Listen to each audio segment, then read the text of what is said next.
Drum and all the staff. We're very proud and pleased to be here, and we're glad that you're a part of the 1988 Nicko Mcbrain Peisty Clinic Tour. So I don't want to talk about really anything. I'm going to let Nicko do that, and I want to mention that Steve Gadd, his drum tech, is also on hand for questions, and he's going to do some demonstrating also. So let's have a nice welcome for Mr. Nicko Mcbrain.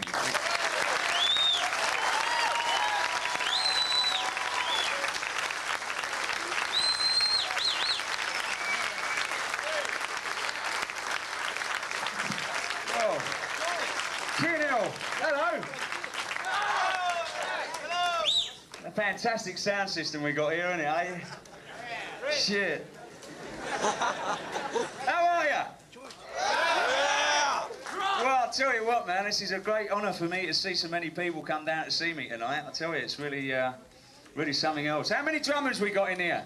Oh, fuck me, I'm going home. How many Silgen users in here? Right, you can piss off for a start.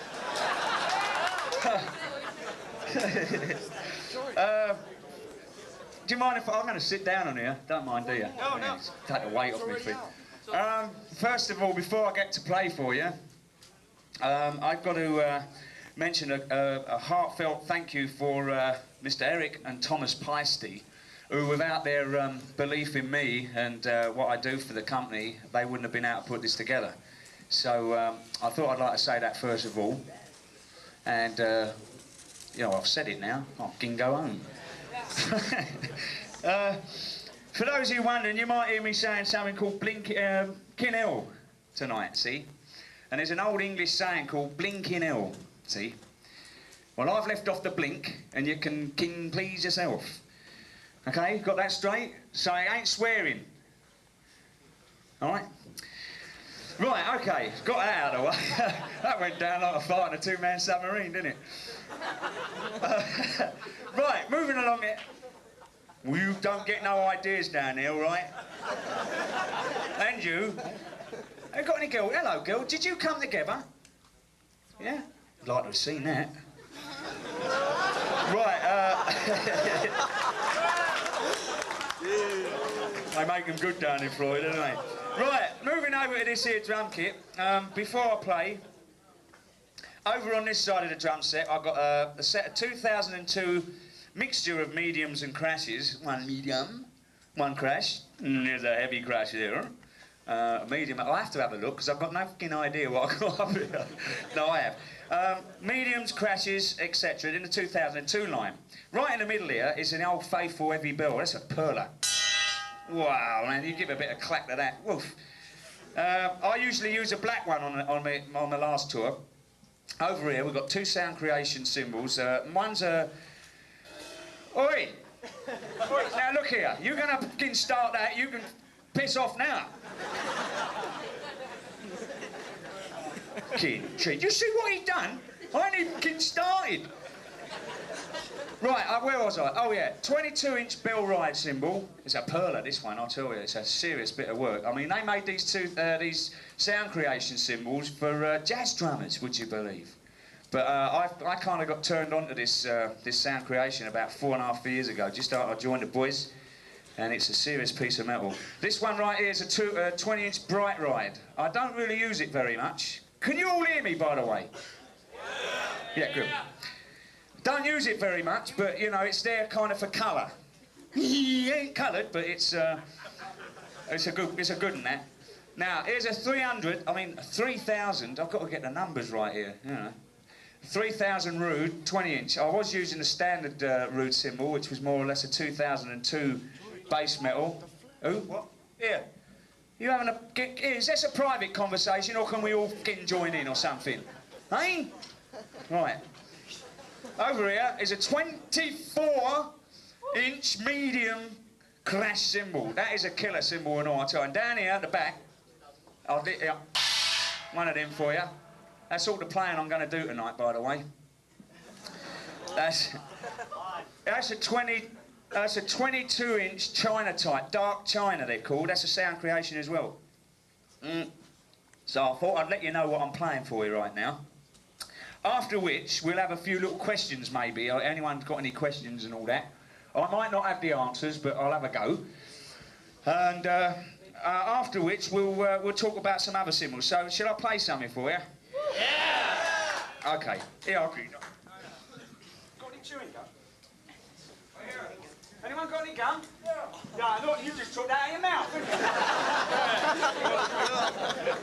didn't you? Oh, yeah. That's handy. Jesus.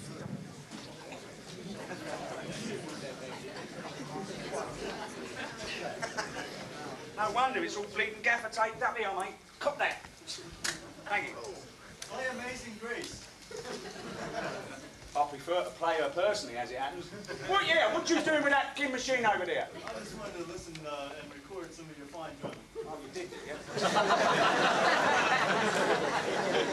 Up there on play. What do you reckon we ought to charge him? I mean, you're all on this, you know. There! No, okay, I'll play a bit for you. I'll do that in a minute. I've got to tell you something. This here drum kit is a bit of serious work. It's brand new out of the boxes today, so it might take a bit of wearing in, but bear with us. Okay, what am I going to do? Gangland. Gangland? I've never played the damn thing. Clive did that one. Hey,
Boy, behave yourself. Right then, that was a bit of Where Eagles there.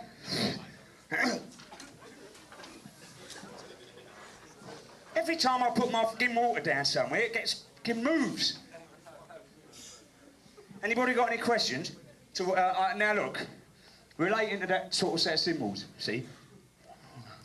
I'd like to know. Come on. I'd like to know, why do I have to change him over every time after you've done that bit? Well, see, it's like this. There's a 3000 series cymbal, see, you're putting them up, I see. Anybody got any questions? Well, that was just a little bit of playing for you. I might get around to doing some more for you in a minute. Anybody got any questions relating to that set of cymbals you've heard? Yes, sir, you up the back. Bright one up there, eh? I'm only joking. Yeah, I'm all right. How are you? I just got a question because, well, I bought a few drums at a few cymbals at Resurrection Drums. Oh, you didn't buy them off of John, did you? Yeah, nice. Can have a word with him. You know where he got them from, don't you? What? He got them from that other music shop, the other side of town. They weren't open at the time. Where is he? Oh, you just happen to look for a shiny bald head. You know. Reminds me of that joke about Kojak. No, I won't tell you that right now, no. I'll tell you it later on when he ain't here. Yeah, you were going to ask me something. You bought a set of cymbals off him, yeah? All right, I got a 3000 AC The new ones, the thick ones. And about 2 months, I warped it. It looked like licorice. You could ask John. Well, you shouldn't hit the fucking thing too hard. And then I sent it back, and they sent me a new one from Pasty. And about 2 weeks later, I warped it again. And I sent it back last week. Well, there you go. Can you all hear what he said over there? Yeah. Right, okay. So yeah, but you got it changed all right, didn't you? So I mean, the first one. First one warped. Second one I got 2 weeks later, I warped it again. Also, I bet you're using it as a fucking crash cymbal, ain't you? I mean, you ain't sort of using it now and then like for an effect, are you? I bet you're whacking the hell out of it every 2 minutes. Yeah. Oh dear. What size sticks you use? What, I bet they're like that, eh? Hang on. Probably the size of my willy. How the fucking hell do you know how big it is? You ain't fucking seen it. Yeah. You kidding? I can't trust him with nothing nowadays, can I? Well, what can I say? You see, use it as a rule, yeah. Well, listen, I've only just. Oh, that's handy, isn't it? Look at that. You know, it's my name on there. Don't say I owe you $100. No, thank God for that. You see, I haven't used these cymbals, these 3000s, which we're going to play for you live. So it's interesting hearing. Where's he gone? Oh, there he is. It's interesting to hear like other people's experiences with cymbals. But I can assure you, it's probably you are probably bashing the hell out of them. I mean, that's what they're there for to do with anyway. But you see, that just for everybody here, for interest point of view, they've got a warranty, these cymbals, which I was going to get to later on. But being we're talking about his problems he's been having, they carry a 6-month warranty. Now, it's a piece of metal. It's made of what they call commercial bronze. Right, and they're all the same. They're basically the same metal as a 2002. It's just a different manufacturing process. Right, and that's an 18-inch china. You've been beating the shit out of it, right? So it's bent. It ain't cracked. It's just disshaped. It's just, yeah. Well, right. Eventually it'll crack. Well, eventually it fucking will, but you never give it a chance, did you? I mean, what do you want here? You know, it bends out of shape, you know, and then you don't crack it, and he's moaning. No, so you got another one, didn't you? I mean, John changed that, didn't you? Yeah, he didn't argue with you, did you? Did he? Did you? No, give him one straight away. How much you get for him? So now that goes to show you that that Peisty carry a 6-month warranty with any cymbal. That's going from a 3000 sound creation all the way down the bottom, the end of the other end of the market to what we got up here is a set of 400 cymbals, which I'll play for you later. 2000 crash, 1000 roots. But you see, they carry a 6-month warranty, so you're all right. Now you might have just got 2 naff ones. But then again, it depends how much punishment you give them. China-type cymbals are really an effect cymbal. They're not supposed to be used as well, they can be used as crash cymbals, but I mean, a lot of people prefer to use a crash cymbal. You obviously beat shit out of it. I mean, it depends how much, you know, like for instance, my cymbals over here, although I use a China-type a lot, these 2 cymbals are the ones that really get the most punishment, and they're the ones that I crack the most of, and the 20-inch rood over there. Although, having said that, on the last tour, I think we only cracked 6, wasn't it? Through the whole of the last Iron Maiden tour. So this is, I'm getting better at not cracking them. Maybe it's because I'm not hitting them as hard. Yeah, well, see, I'll get to this in a little bit later as well. It's about sort of how you set your cymbals up. But okay, so you had a couple of problems, but you got them resolved, right? So you're happy? No? Well, piss off then, go on and get a fucking Sabian cymbal, go on. See how long that lasts. You think that Peisty one went in, what, how many weeks? 2 weeks? I'll give it 3 weeks. Three days if you get one of them. Anyway, anybody else? That's him, he's had enough over him. Yes, sir, you're at the back. What kind of drumsticks do you use? What kind of drumsticks? They're wood. They're, sorry? Yeah, they're made for me. I'm only joking. By the way, no, there's no offence meant here at all. I'm just having a good laugh. So if anyone thinks I'm being really rude, you're getting right. So, no, I'm not really. I use a company in England called William Shaw. He makes my sticks for me. The only thing that he makes that isn't There's not. You can buy this stick in London in a shop called Foot's Drum Store. That's a weird name for a drum store, isn't it? Foot's, F-O-O-T-E-S. It's spelled. How does Bruce handle all this kin stuff with a microphone, eh? They're hickory, American hickory. You do make good wood. These are shit, actually. These ones. The bloke gave me a tough batch, so you can break them on your knee and they just split. But the only thing that you can buy, as I said, you can buy these in the shops.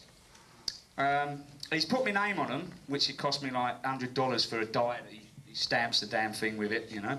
Anybody can get it done. Any drumstick company will do it for you. Just costs you maybe $100, you know, for the die, but that's yours, you know. So, they're not varnished. There's no varnish on them. They're just, hey? Half sealed. There, yeah, Steve just told me. By the way, I want to introduce you to my drum tech, Mr. Steve Gadd. Yes. Oi. Now, he is the real Steve Gadd. He ain't no kin imposter like the other one. Right, he's the English version, actually, so, you know, it's real, he's G-A-double-kin-D. Fancy having a name like that. Yeah.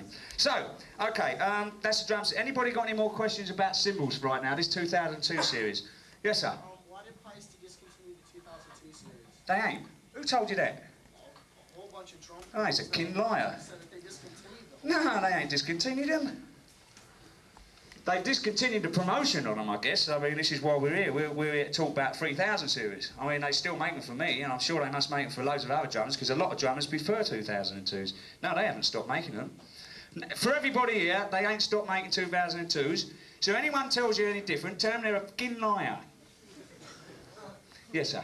Did they stop making the roots, the old version of the roots? I think they have, yeah. They're just, what they're doing now, they're doing a 1000 series rood, which you can see up here. Right, the original roods were like base 2002 metal. Just finished different. No finish, no spinning for the colours and all that. Yeah, that's what gives them the finish.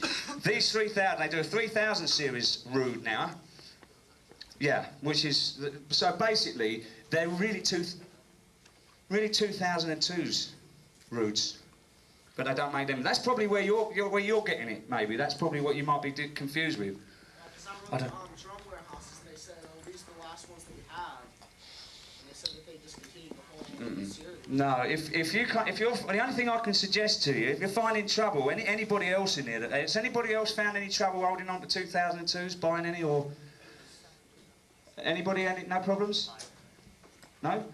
Just yourself, right? Well, in that case, well, I mean, for anybody that may find any problem, it's worthwhile to notice there's the Peisty distribution over in America here is in Brea, in California, and on the little forms you've all got here tonight, there's the address. And now, if you find any problem, just write to them, care of Greg Perry, or just, oh, hang on a minute. Oh, I'm sorry about that. I'll take that back. BT.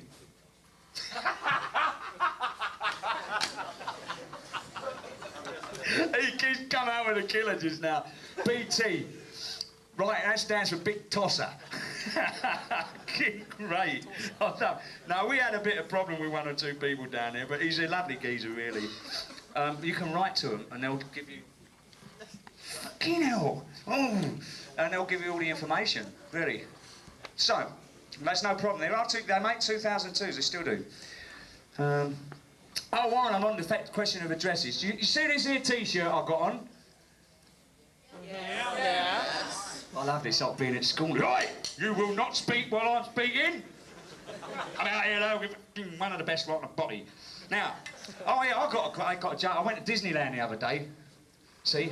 Yeah, we saw it in the picture. Did you? Oh yeah, that's right. Yeah, that's Disney fucking World. See? It shows you how much attention you paid, didn't it? I went to Disneyland the other day, and I went up to the girl in the ice cream bar, and I said, here, give us a large vanilla cone. She said, crash nuts? I said, no, I always walk like this. Oh, it's a killer. Good one every time, isn't it? Now, yeah, just before we go on, there's an address at the bottom of this piece of paper. If you want to buy one of these T-shirts, by the way... Who said that? You? Was it you? Oh, keep an eye on you now from now on, watch out.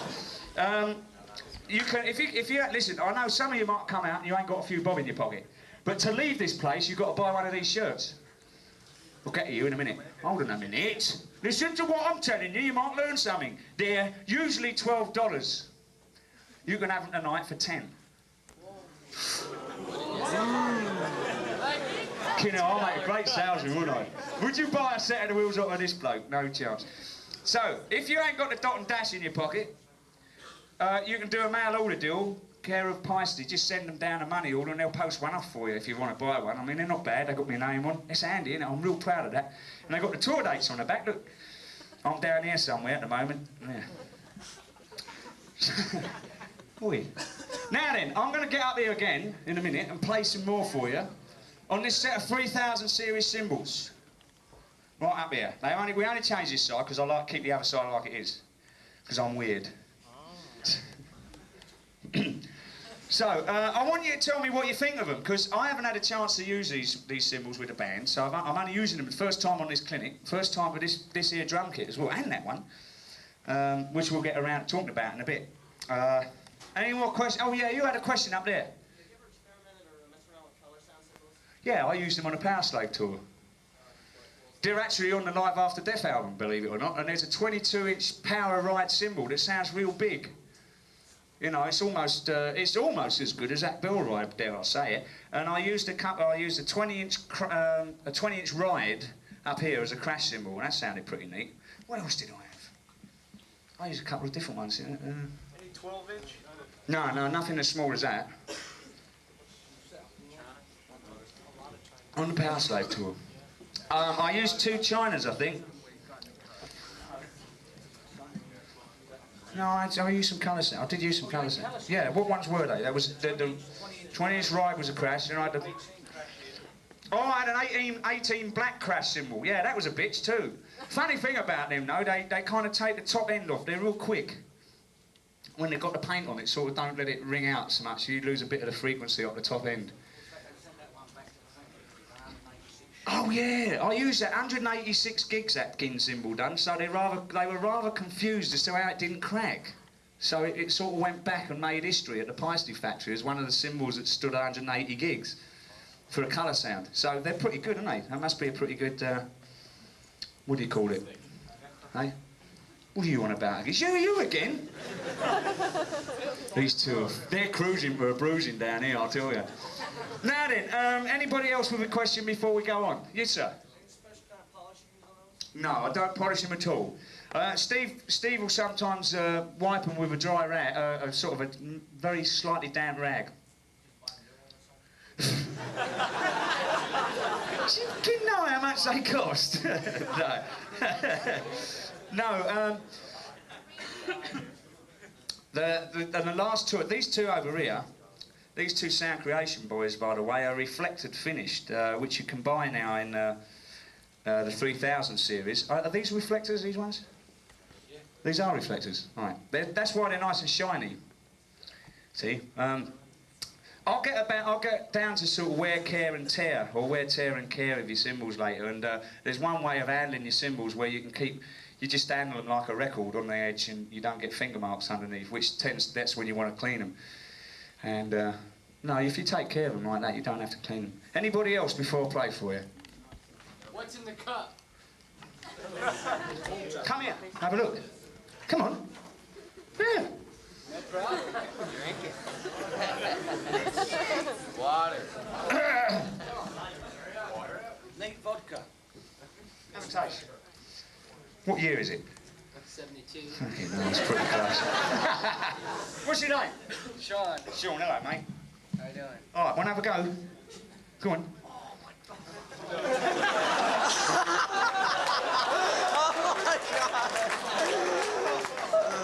Buddy.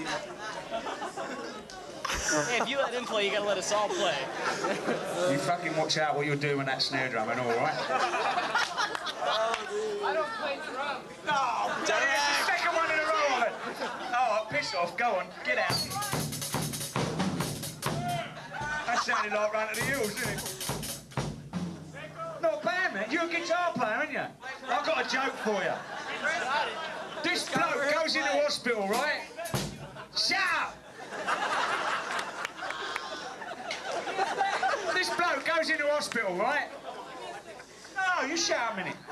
He goes into hospital, see, and the nurse comes in. She says, I've got some good news, I've got some bad news. What do you want first? She said, yeah, so she said, all right, the bad news is you've had to have an operation and they've taken away 3/4 of your brain. You know, he says.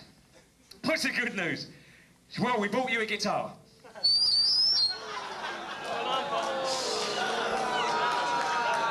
was last year. Did you like that? Yeah. Any guitar players in here? Yeah. I'm surprised you're still standing there after that. George play. Good one, mate. Yeah. I did this stuff. Use that microphone. Here. I did this last night. I did a clinic in Louisville. And I've got this geezer up, right? And he's giving me, he said, what was it? He says, what, bass drum pedal or something? Or something like that. I said, yeah, come up here and have, eh? That's right. So I said, yeah, come up here and have a look at this. I said, yeah, you can have a go then. He was a fucking guitar player. That's the twice, 2 in a row. Anybody here know how to play Where Eagles Dare? Oh, let him go. We just heard your try. Well, you can have a go in a minute. I'll have a play for it. I'm going to play you on these 3,000 cymbals, all right? So you can tell me what you think about them, and we'll have a chat. All right. Right.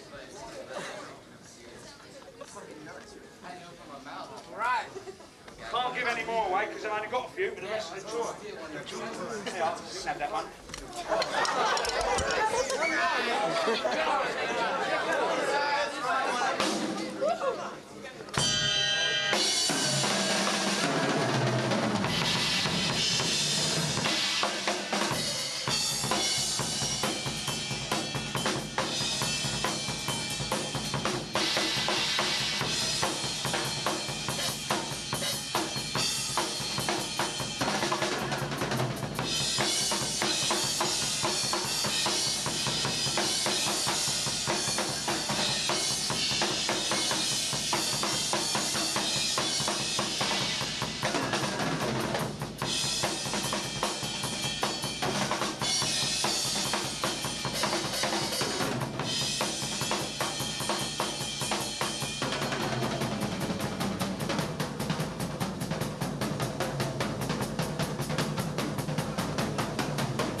Okay, so, thank you very much. Ooh.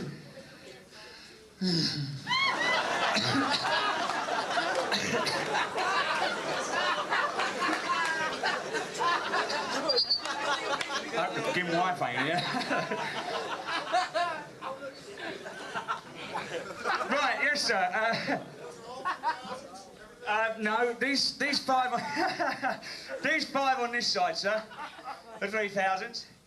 The 20-inch Rudes are 3,000. The others are Sound Creations.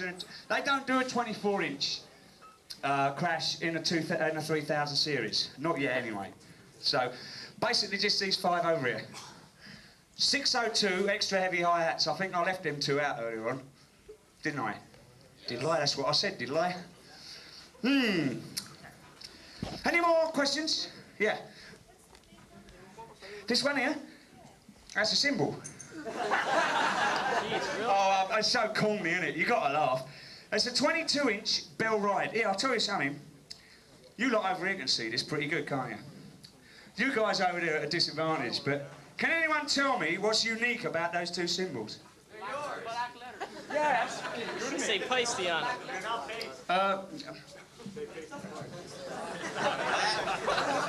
You're asking for it. You're going to get it and all. Yeah, who said that? Top of the class for you. Anything else? No? Anybody else? Same color. No, black letters, yeah. Anybody else? You at the back. Hand hammered. You know, hold on a minute. You're way ahead of me for a minute here. Wait. I'll come to that in a minute. We're just going to talk about some cymbals. Then we'll get to the drums, all right? And you can ask me that again in a minute, because I'm bound to forget. All right, so I'll come back to you in a bit. Yeah, what can you notice? They are very bumpy. No, I'll tell you what, look, you see this cymbal here? See the name? It's upside down, isn't it? See, the only time it's the right way up is when it's like that, at the bottom of the cymbal. Well, as you all know, and you can see, I play with my cymbals so low down to the tom-toms that when that name's at the bottom, you can't see it. So they put it upside down for me, so when it's up that way, it's the right way up. Seriously good, isn't it? I've been wanting them to do that for 3 fucking years. And they just don't. No, that's really nice of them. So they are very unique. And I feel very proud. Anybody? Yeah? What, those 2? They're reflectors, but they're sound creations. You see, the differences between a sound creation and a 2002 and 3000 is the base metal, or the base alloy that they use. As you probably know, it's copper and tin, but at different percentages of one to the other. I don't even know it, because, well, any old metallurgist or whatever, or what do you call it, alchemist to tell you, you know, you can go, there's no secret as to the formula. It's the way they make them that's the secret. So that's just why you get different colours, basically, from one cymbal to another. Yeah, anybody got any more questions? Yeah, you play your cymbal so low to the drums. Do you ever make a mistake and hit it? Yeah, all the fucking time. There's, I forget what track it is. There's one track on one of our albums. At the very end, you know, it's probably something like Somewhere in Time, but I don't think it is that one. We do, at the very end, we do what I call a bird's eye, which is, you know, crash, bang, wallop, wallop. It's a solo, you get at the end of the song, right? Well, there's 1 or 2 songs where you hear it go, bing, and you hear this cymbal go, you know, it's a mistake, yeah. I do clip them sometimes, especially when you're really going for it and you just get carried away and it's head down. So I do. Anybody else before we carry on? Yeah. Which ones are you using on tour, 2000s and 3000s? I'm going to use the 3000s. I'm going to try them out. Well, what do you think? What do you guys think? Yeah, did you actually, I mean, honestly, did you like the sound, having heard the 2002 series and then these, does anybody have any comments? Do they think these sound better or not as good or what? Anybody? Just the 2002s. You prefer the 2002s? Yeah. All right, hands up who prefers 2002s. All right, who prefers what they just heard on the 3000s? Yeah, a few of you prefer them. Well, okay, we've got a mixed selection. I prefer, you know, to be honest with you, I'm a 2002 man myself.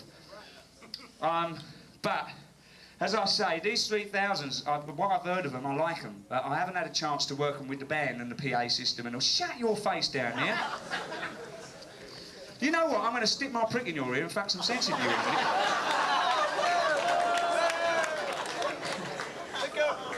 I'm sorry, for any of you in here with young children, I must apologise right now because that was a bit out of order.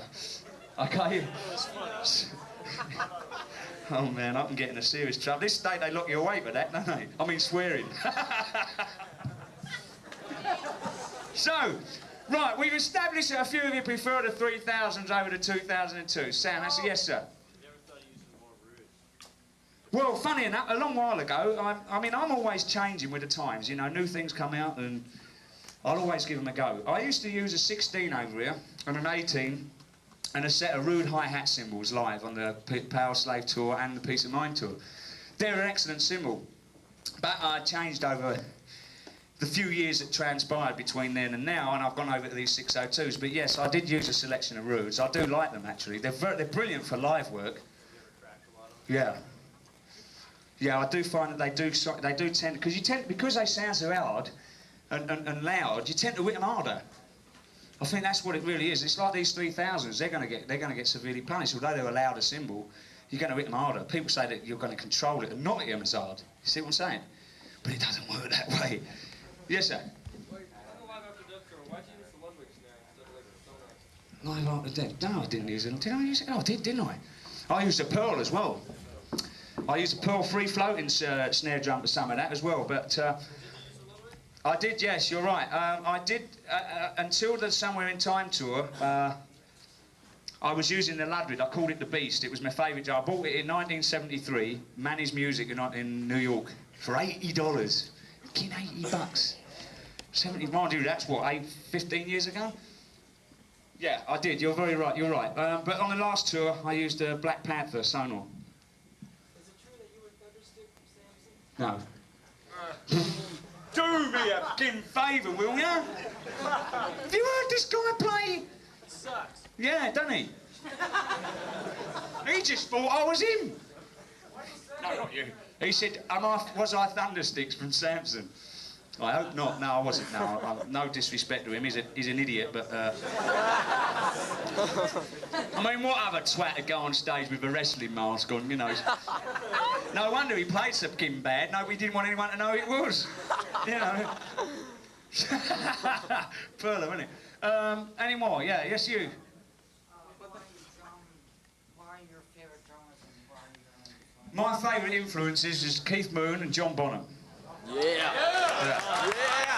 That's the kind of people I grew up with, and of course I'm an old man now, see, so I had all these amazing drummers, and Ginger Baker was about, and all these other people, and Carmine Appice was out with Vanilla Fudge, and you know, he's a revelation, he was at the time. I ain't now, but then he was. Well, you're the ones that I only just said it, you know, I said he ain't now, and you can... I'll tell him when I see him. Don't go to Bleeding Fort Lauderdale, they don't like it. No. Hey, did you like using the Pearl Free Floater? I did, yeah, but the only problem was you couldn't punish it. The skin just didn't last more than two songs, did it, damn thing.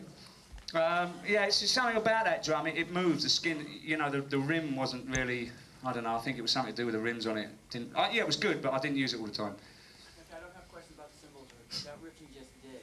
Was that something from John Bonham or little stuff from John Bonham? Oh, no, that was just, what was that? Where's that reporter I just spoke? What was that you said? Where are you? What was that you said I did? You. It's your fault.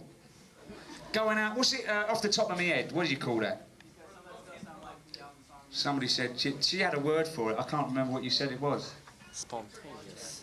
No, I must let you all know right now, this is my 5th or 6th clinic. I've never done this before, and the only time I ever worked a drum solo out was for Peace of Mind. So I've got, it's all just off the top of my head what I do for you tonight.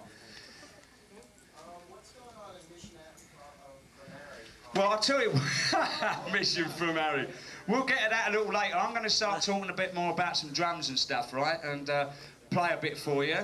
And answer some more questions. And then a little later on, I'll get down to answering the sort of general rough and tumble questions, you know, and I'll answer that one for you. Yes, sir? Cliff Burton's a bass player, wasn't he? Wasn't he Metallica's bass player, wasn't he? You mean Clive Burr, don't you? Okay, someone put you up to that, didn't they? I'd kick him in the bollocks if I were you. Never mind the bollocks. Clive Burr is a good old mate of mine, as it happens, and before he sort of demised with the band, we were really close, and of course it upset him very much for a year or so, because he knew he screwed up, and it upset him, and he didn't talk to any of us for over a year, but now we're back buddies, and he works in a band now called the Far Corporation.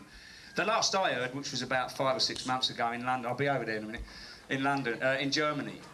But Clive he was a great drummer, still is. How old were you when you started in drums? How old was I? Fucking hell. I was ancient then. No, I was 12 and a half years old when my mum and dad bought me my very first drum kit. What was it? It was a John Gray Broadway kit. You're familiar with that? Anyone seen one? Blimey, you must be as old as I am. 35.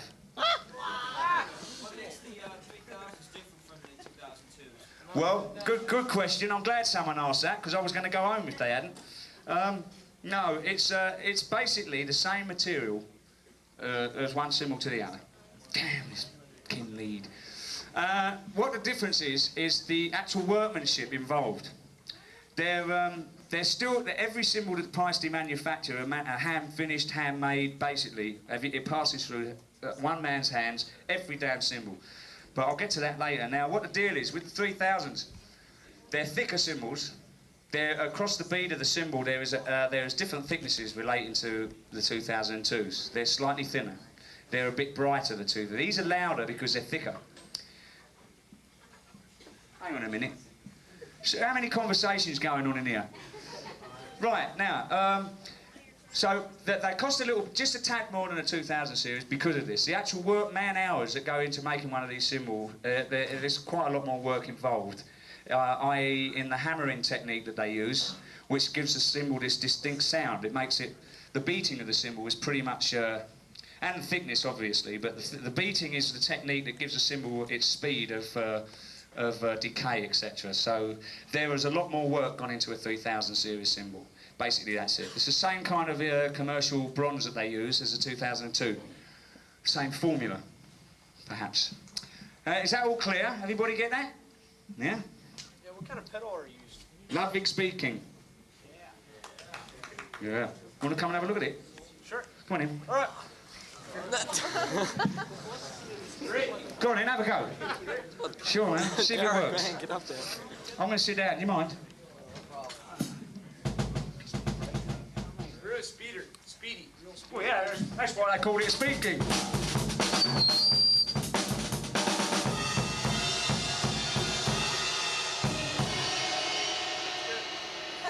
on in, have a go, man. That's better beat the fucking things up. All right. Let's yours one.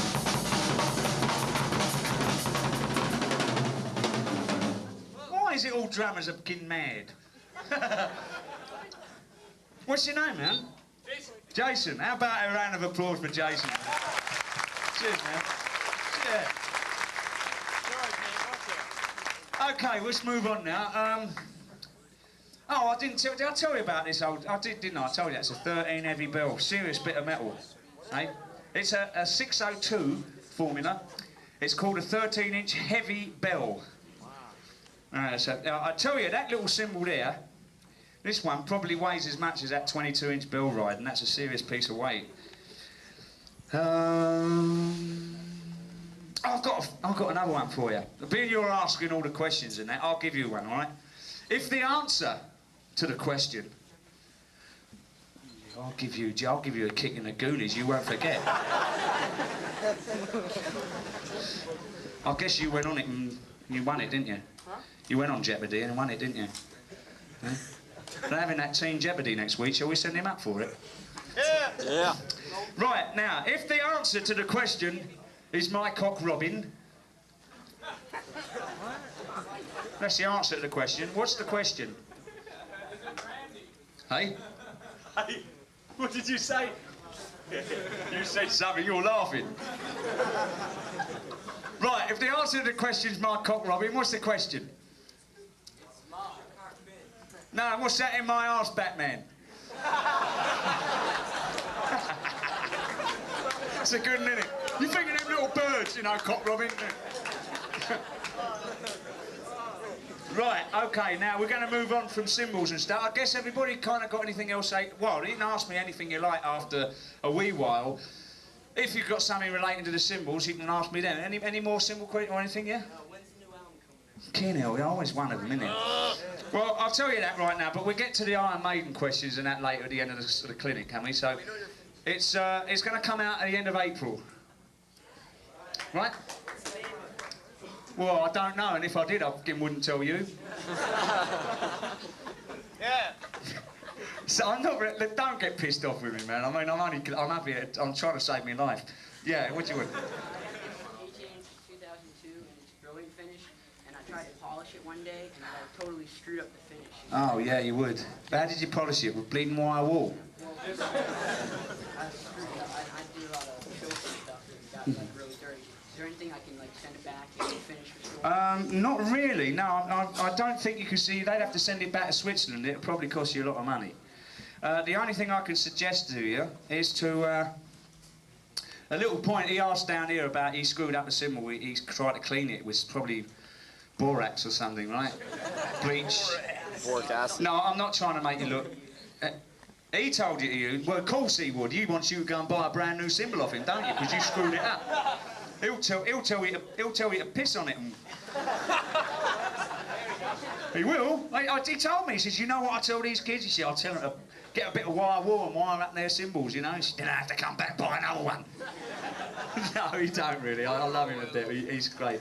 No, the only thing you can do, really, I suppose, once you've got... You see, what happens is when they finish off these cymbals, they put this wax on them. It's a wax finish, really, and they kind of bake it on.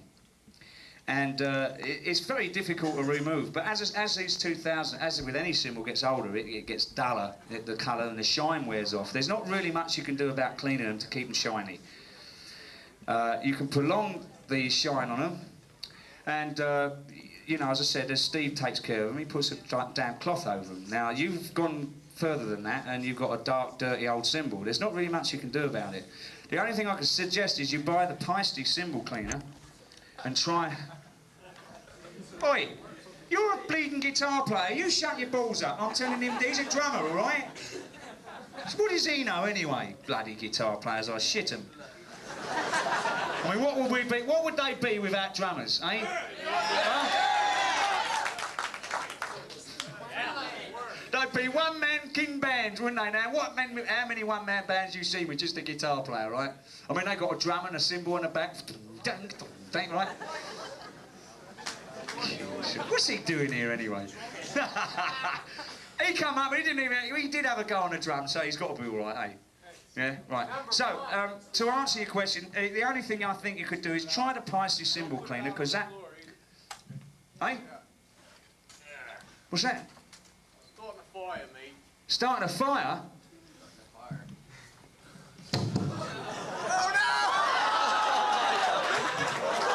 I'll see you outside, all right? Cunt. Fucking Larry. Hey, that's the sort of by the way, that's the sort of dickhead, right? That when they go to one of our gigs, right, they set fire to the fucking place, and none of us can go back and play there again, right? So when you see that guy outside, kick him in the bollocks, all right? No, that's not on the case. Anybody out there that wants to do that sort of thing, they can piss off right now, all right? And what's he doing back in here now? He's taking up drums now. Oh. Well, you keep an eye on him, because if you don't, I will, because I don't like that sort of thing. There's a lot of other people in here that come down here... What's that? Right, now, that's upset me, that has. I'm sorry, you've upset me, pal. That's not nice. OK, let's get on. Tell a good joke.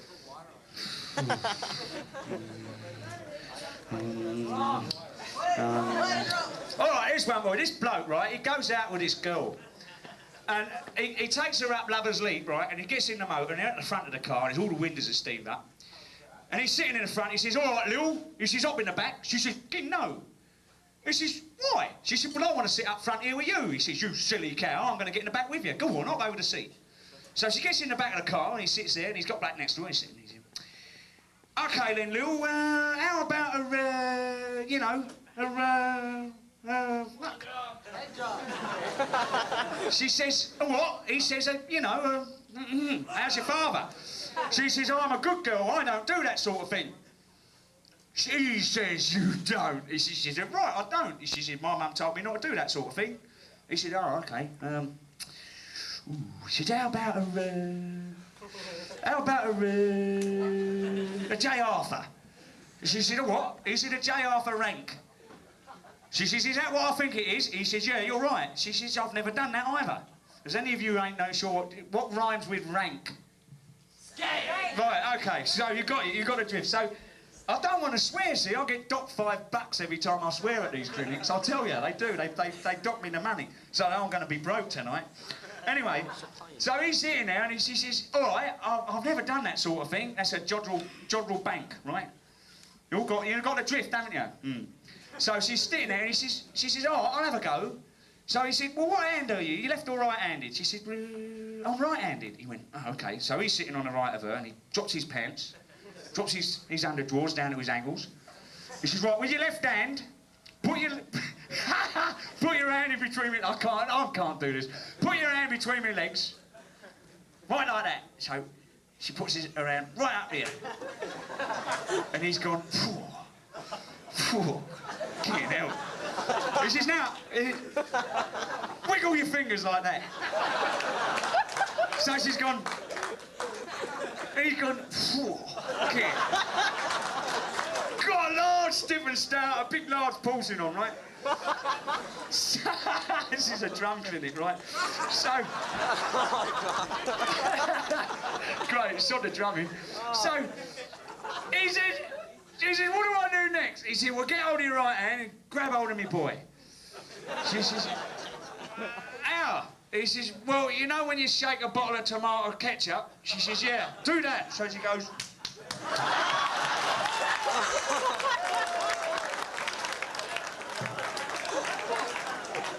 Do you like that? It was funny, wasn't it?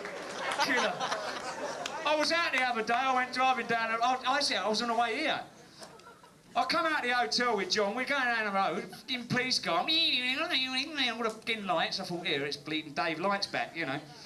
Copper pulls us up, he says, oi, do you know you were doing 75 miles an hour? I said, that's Kim impossible, we've only been out 5 minutes.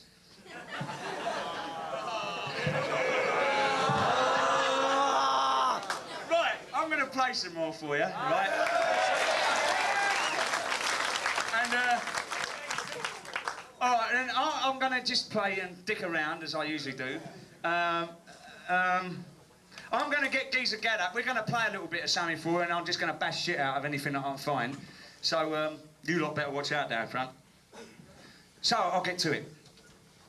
I've got another flag for you before. No, I ain't. I'll bigger one on the way. Right then. I'll show you this little thing I nicked off of Billy Cobham later, but I won't do it for you right now. What did you do to my bass drum? Where is he? God damn, things all twisty, bent, twisted and grooved. Sorry. Right then. Where am I going over there? I'm going to try and hit that thing over there. Right, a couple of bits in that. Right. Got to think of what way round it. That's it. Here we go then.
Please, sir.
Steve Gack.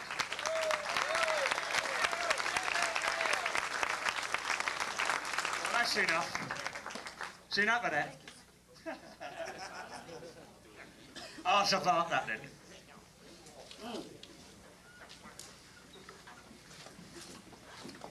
I'll just have to have a drink of that water.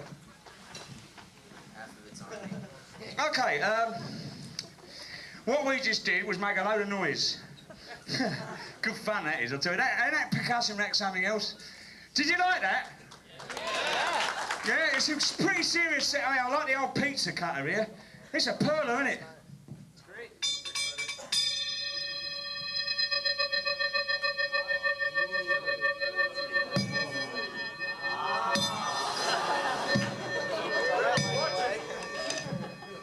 Ain't that sweet? Oh, I'll tell you, that's some serious sound, isn't it?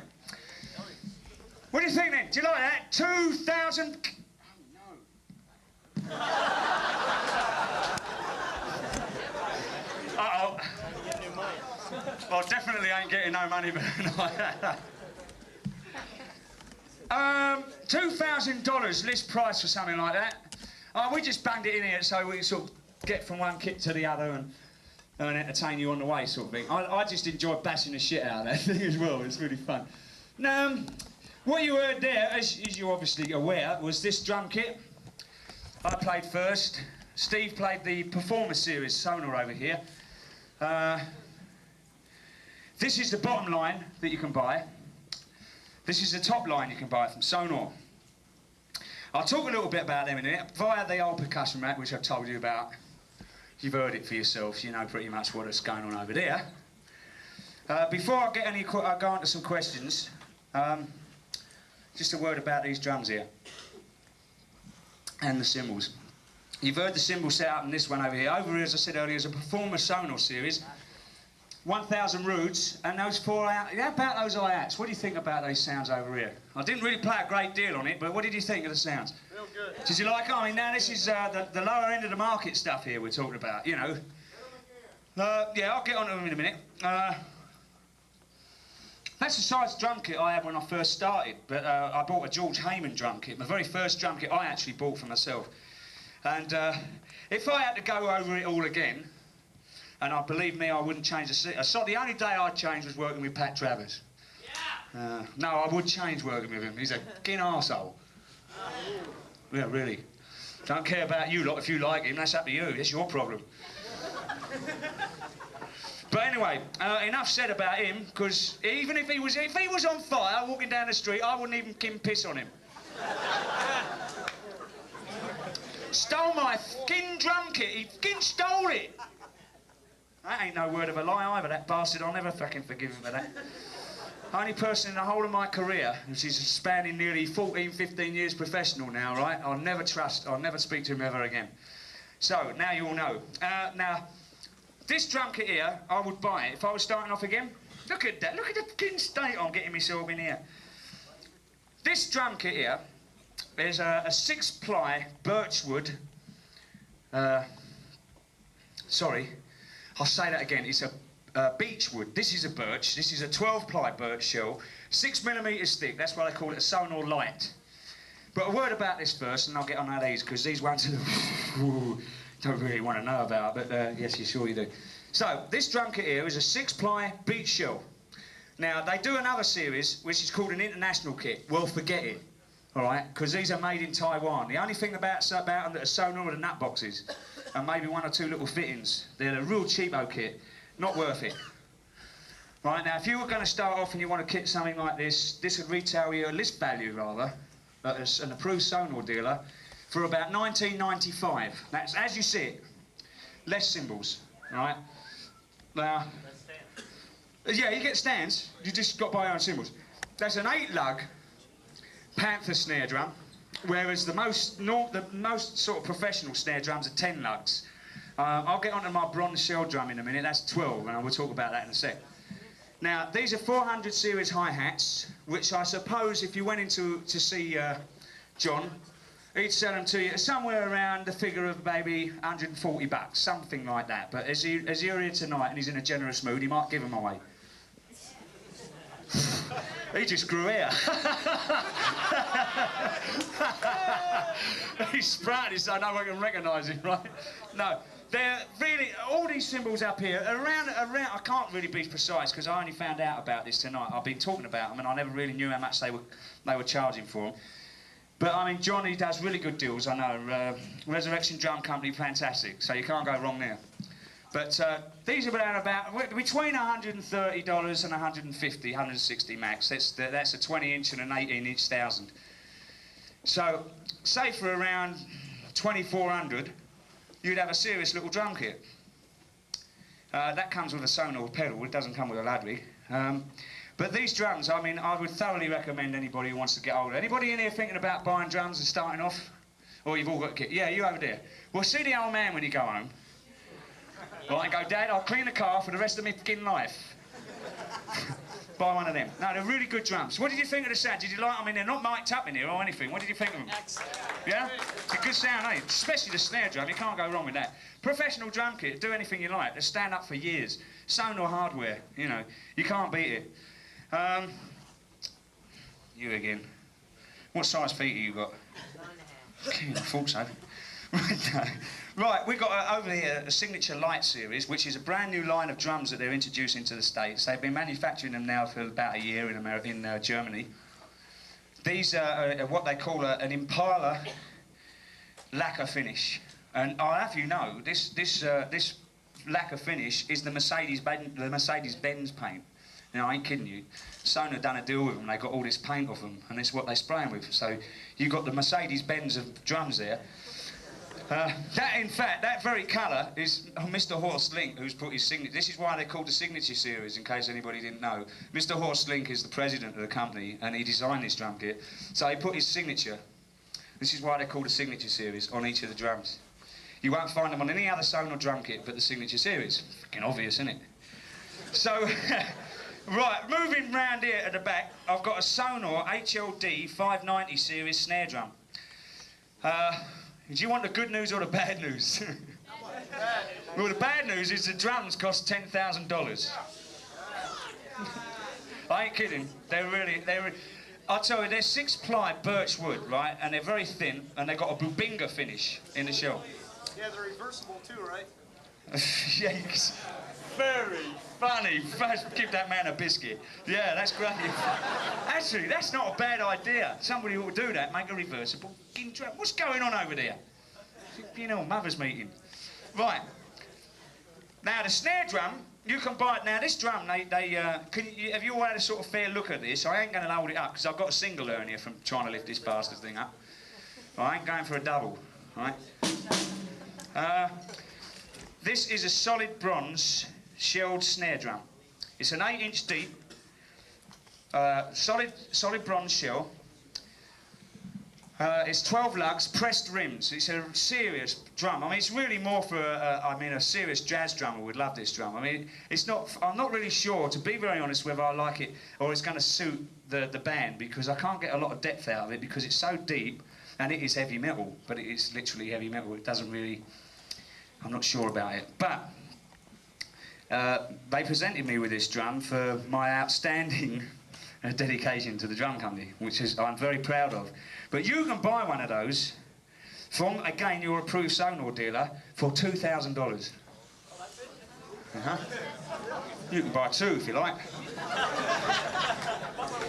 Well, I'm glad they gave it to me. That's all I can say about that. There's only one drum like that in the world, and that's got a special plate that they engraved for me on it, which I'm very proud of, and I'm glad I could bring it over for you to see as well. You can buy them. They're really, you've got to be dedicated to them to buy one, I guess. They are serious drums, though. So here you go. Now, this is all signature series hardware around this drum kit.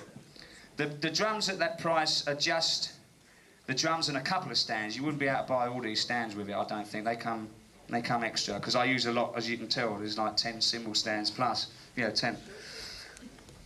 And anyway, that's the drums. Anybody got any questions relating to what I've just told you? Yes, sir. You didn't use the light shells on the last tour, did you? No, I was. All the drums that I've used on with Iron Maiden have been Sonophonic, which have been 9-ply birch. Sorry, 9-ply. I keep thinking of birch because these are birch. 9-ply beech shells, beech wood. The signature series, which aren't lights, are 12-ply beech. So, and these are 6-ply beech. So they got this line, the Sonophonic, which are 9, and then the signatures, which are, and also they do have a light series, which is 6-ply, instead of which is like these, but then they're half the thickness of the shell again. So they're very thin shell. I've seen it the last 2 years in a row, last 2 times you've been down here, and I noticed you played the concert toms for a long, long time. I was wondering why you switched. I thought they sounded better than the toms last time you were down here. You heard my black kit last year. Yeah, with the black rims. Yeah, well, that was all black art. That was another unique drum kit, which I mean, I'm really proud to have this relationship with the drum company. They made me this. They do a finish called a high-tech finish, which maybe some of you have seen, and it's all the hardware is black, but it's not actually black chrome. But I had a word with them. I took £5 a leg ginger with me at the time, and I said to them, "Can you make me a drum kit?" And they just go, "I'll make you a fucking drum kit, or I'll break a leg." No, and they did this drum kit in chrome. So that black kit you saw, and that was a twin-headed. That was a standard Sonophonic square-size kit. The only thing that you can't buy in the shops was a 6-inch shell, because that was customed for me. And getting on to sizes, that's right. I mean, I've changed, because when I first played this kit at the factory last year, this particular kind of this setup, I really enjoyed the sound. They had different heads on. I'll get to the heads in a minute, but I'm not too happy with these drum heads I'm using. But I'm going to be using a black, what they call a graphite lacquer finish, which is a dark grey, almost black. It's serious drum kit. Same little white things around the nut boxes as I had on the other drum kit. Do you remember that? Normal chrome stands, but I'm going to have the whole lot, you know, my normal setup. But you can buy these drums in square sizes, the same as what I have, from 8 upwards, from an 8-inch drum. You'd have to get a 6-inch custom made if you want a 6-inch. Yeah. Do you keep your drum heads tight or loose? Come and have a go, see for yourself.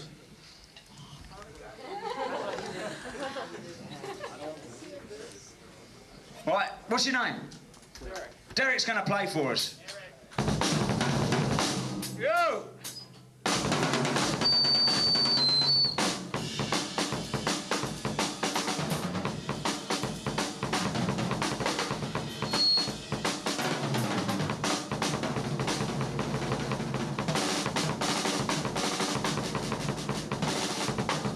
Yeah, serious, kid. That's coming, man. Boy, it's good, isn't it? Yeah. You're going to have to, man. That was good. Not quite right with the Where Eagles Dare intro. I'll show you what it is. Oh, did you hear that? You hear what he said? Go and sit down again. Get over there, bleeding tosspot. He's got a bleeding double bass drum kit, he has. What do you think of that? No, not down. You sit down over there. Get your ass off there. Bloody cheap. He said, I'll play with 2 bass drums. He gets up on market and look what he does. Where Eagles Dare. It's pretty straightforward. I'll play it slow. I tried to do this the other night. Couldn't do it.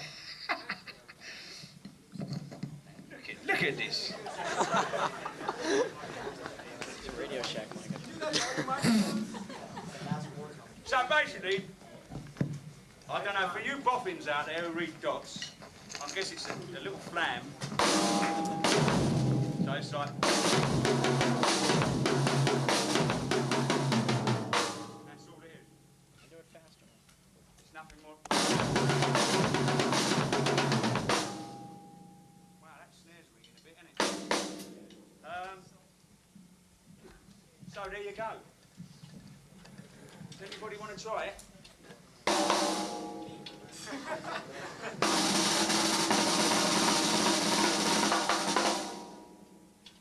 Still ain't got a grip with this old snare drum, but anyway. Tightening it, take the ring out. No, I'm just trying it to make it sound better.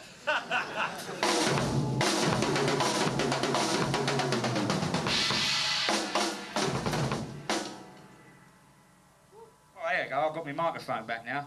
So, anyway, that's a bit about now. I did forget to tell you what I was going to tell you earlier on, which is a little bit about, we've covered the warranty on these cymbals, right? But I'd like to tell you something about a bit of care for them. You guys go out and buy your cymbals, and as you all know, they ain't cheap, right? I mean, they're pretty expensive. So, you've got to take care of them. Now, a couple of tips on my, you know, from my point of view, is the way I play these cymbals, if you notice, they're at an angle. They're not dead horizontal. A lot of you guys probably play them horizontal, like Tommy Aldrich plays them horizontal, but he sits them low. So when he hits the cymbal, if you imagine, I can't do this, an older mic, but if it's flat and I'll play with my cymbals high, right? The actual impact of the drum. How many of you already know this? What I'm going to say here? Well, I better say it and then you can tell me. So when you hit it and it's flat like that, the old cymbal lit at a 90-degree angle to the edge. Well, the impact goes like that, straight through the cymbal. And it doesn't do what it's supposed to do. You still hear it, it'll still crash, and you still go, wow, right? Phew, you know, you can still hear it, right? But the thing is, it don't do the cymbal any good. Because what is happening is the impact and the inertia of the force of the stick going on the cymbal goes right later through the middle, goes right to the centre, and pops right back at it. And it doesn't really do the job it's supposed to do. So the stick should hit the cymbal at an angle. Any old fucking angle will do, as long as it ain't 90 degrees. If we're farting the fat, look at the state of that, look. You hit it like that. Right? You do a green great chunk comes out your drumstick, look at that. So not only do you damage your fucking cymbals, you go through about 18 pairs of drumsticks a night. So, saves your sticks, saves wind, but it saves the adverse stress going through the cymbal. It's not manufactured for that sort of hitting. So a word is, if you've got your cymbals up straight or horizontal like that, think about it, because you might end up cracking a few. The other thing is, on the warranty, oh no, I'll tell you something, right, when you pick a cymbal off the stand, how many of you guys playing bands in here? Well, a fair few of you, right? So you're going into clubs and tearing your drums down, you've got power. How many people are still in the garage? Yeah, a few. No, there's nothing to be worried about. Everyone's got to rehearse, right? You guys. So what happens when the old lady comes home and she says, "Here, John, get your drum kit out of the garage. The old man wants to put the car away for a change." So you say, "OK, Mum, I'll get it out." So you phone your pal and you go, "The old man's coming. Where's the bleeding garage? I want my car in there." So you try and get you up. So your mate picks up the cymbals off the stand for you, all dicking around, taking the snare drum down and all that bit and pieces. And he stacks up all these cymbals one on top of the other, and they're on top of something. And he puts them in his hand, and he puts them on the floor. He's just... Right, and he goes like that. Right. He's got maybe a 20-inch, an 18, a 16, and two 14s, and they go on the floor. And it's a concrete floor. And you think, oh, man, what do you do that for, right? No, what's going on over there, right? Big deal, nothing, right? 2 months down the road, his cymbal cracks. I'll tell you why, because what happens is, it gets a flat on it.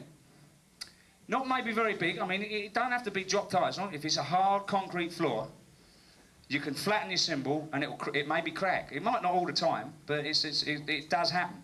And another thing is, for you guys that are on stage and you've got to get out, or there's another band that wants to get their gear on, you get somebody to move your stands for you, or maybe you do it yourself, and what happens is you go like that. Right, but I mean harder.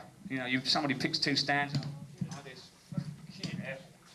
Forgot these are signature series, ain't they? These are heavy pieces. So you bang the cymbals on the stand against one another, and that puts a flat on them. And sometimes it will cause the cymbal to crack.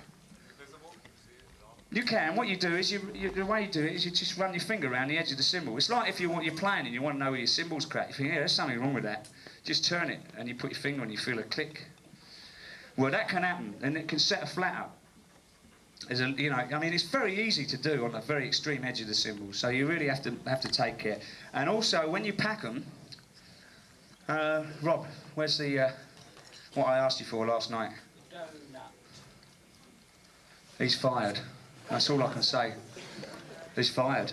What do you think? I mean, he ain't got the stuff here to show you, and I've got to stand here like a spread prick at a wedding.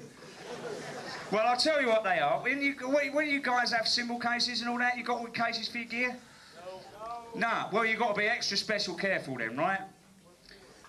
So, a word of advice with you ain't got things. When you stack your cymbals up, lay them flat. Put the biggest one on the floor, or on the bottom, and the smaller ones work them up. But don't tip them up on the side, because they all go zing, zing, zing, and it can damage them. It's just a word of advice. It's worthwhile to look after them, even if they ain't pasty. I'll tell you, any old cymbal you should look after like that. I think I covered my arse on that one, because I was supposed to tell you about that ages ago. You over there. Okay, when you're playing live, you have your cymbals kind of set up so if you hit them, they might hit each other.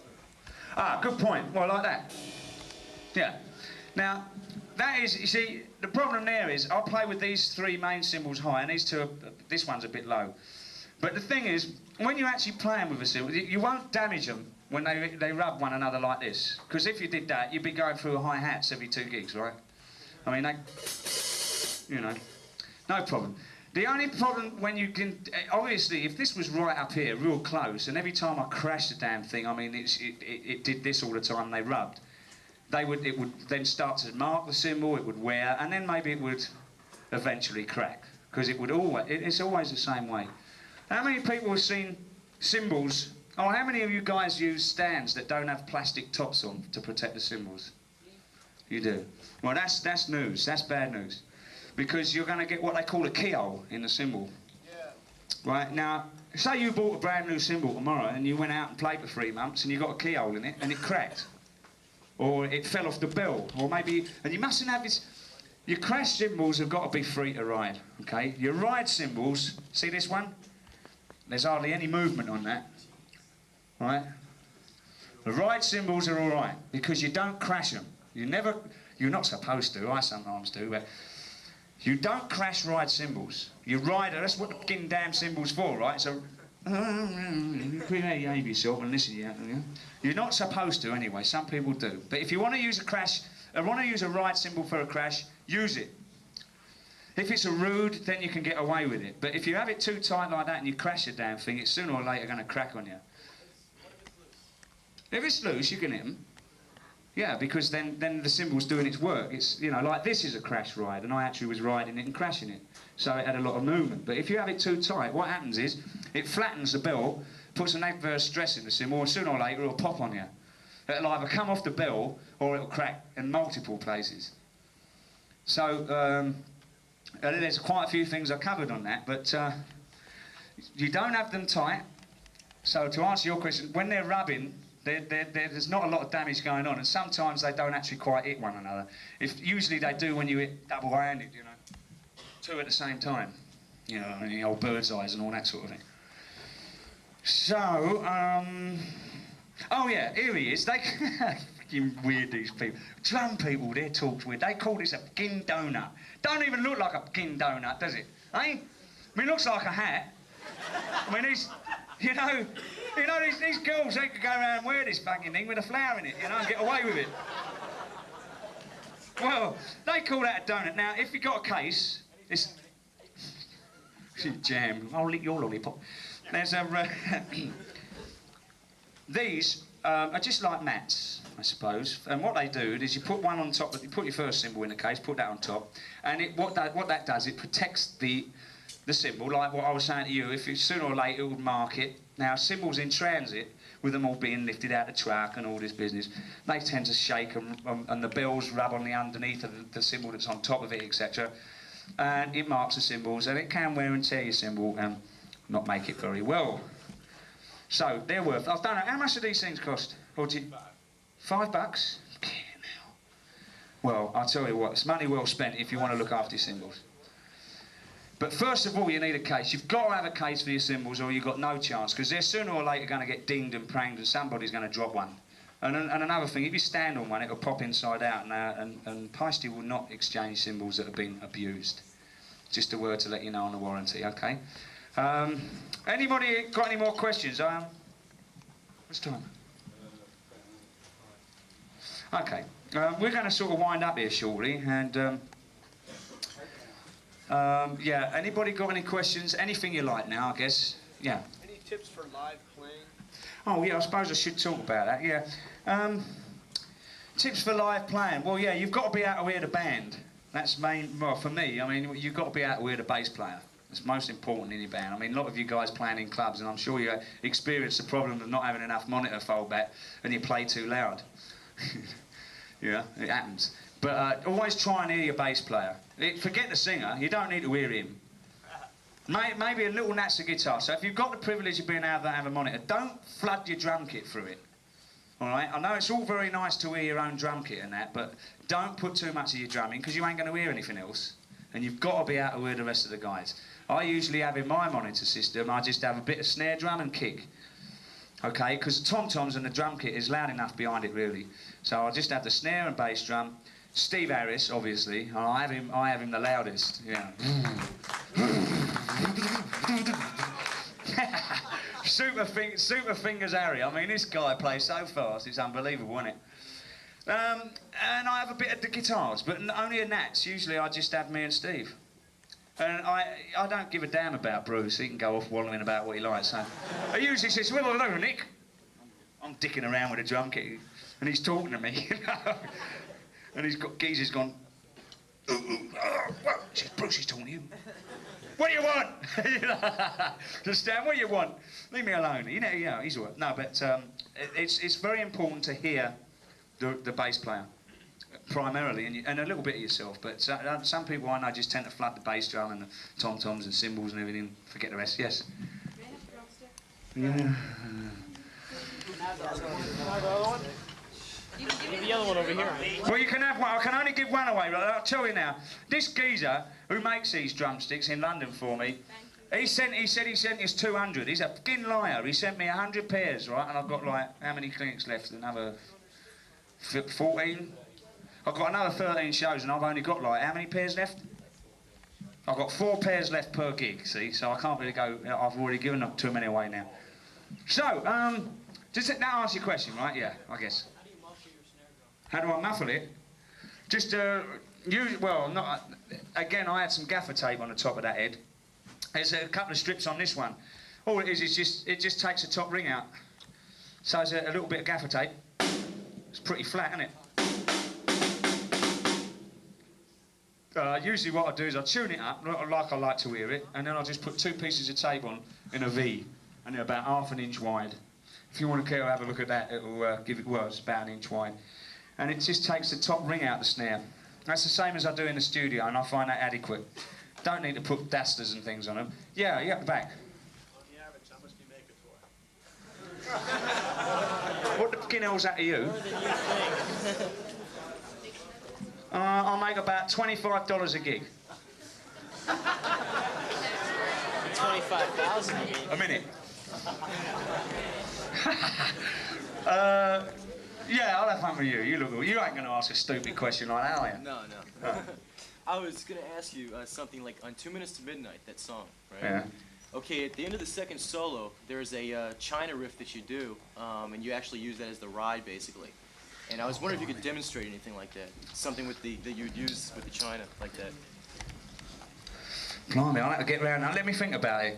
All right? 'Cause, I get stuck like this because I can't remember the beginning songs. You see, it's been so long since we all played together, and yeah, I'll get around to that. Man. 2 minutes to midnight.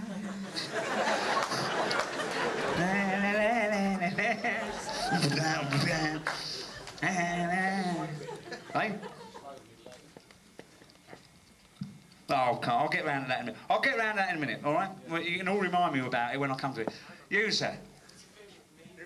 My favourite Maiden album? Blimey, they're all my favourites, really. I guess the last one. Somewhere in Time, yeah. That is a great album. It is, isn't it? And a new one, actually. The new one's a pretty good one. Couple of very interesting little bits and pieces. Super Fingers Harris laid an 11/8 section on me in one of the songs. And he says, "Hey, you got it, ain't you?" I says, "Yeah, let me have a go." Took me about 1.5 hours to 2 hours to work it out. He ain't got no fucking patience, he ain't. Any of you guys out there who write songs for the band, give it a break. You know it. You've written it. Right, when some poor dick's trying to learn it and you get real impatient. I've played it once, right, and I got it wrong. He's gone, "Oh, man. Nick, it's this." And he went, what was that thing? Oh, I'll tell you, I'll play it for you. It's a really, and he's playing it and he's humming it, and then he played it on the bass. And I'll play it for you. It's very easy, things like that, once you know how to do them. But learning the goddamn thing is another problem, right? He lost his temper with me. Yeah. Is there a difference between your setup in the studio and live? No, the only thing that's different is I use sound edge cymbals in the studio. And what do you use live?